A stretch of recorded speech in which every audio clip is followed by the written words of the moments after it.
Երկար ժամանակ էր, որ Նիկոլ Փաշինյանը հանդիպում էր խնդրում Ռուսաստանի Դաշնության նախագահի հետ, չէր ստացվում, ընդ որում բաց աղբյուրները բավական հրապարակումներ կան։ Դա փորձեր է կատարվել է դեսպանի միջոցով, արտգործնախարարության միջոցով, տարբեր կառույցների միջոցով ու չէր ստացվում։ Եվ Ռուսաստանի նման գերտերության հետ հանդիպումը ուղղակի չի լինում, որտեղ նախապես օրակարգը, պրոտոկոլը հաստատվում է, հարցերի քննարկման շրջանակը, մոտավորապես դրանց պատասխանները, ակնկալիքներ եւ այլն, դրանք մինչեւ բոլորը չքննարկվեն, ուղղակի չի կարող այդ հանդիպումը տեղի ունենալ։ Ինձ համար շատ ավելի զարմանալի է ռուսական կողմի ընդունելությունը, որ համաձայնվեց ընդունել։ Իսկ եթե համաձայնվեց ընդունել, նշանակում է պետք է ունենա որոշակի շահադրթում։ Ինչ ակնկալիք ունի Նիկոլ Փաշինյանից, ինչ ակնկալիք ունի Հայաստանի Հանրապետությունից։ Սրանք հարցեր են, որ կարծում եմ առաջիկա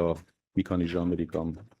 երկու օրերի ընթացքում մենք կարողանանք վերլուծել եւ հասկանալ չերևացող կողմերը ամբողջությամբ բացահայտել ու կարողանանք գանք վերջնական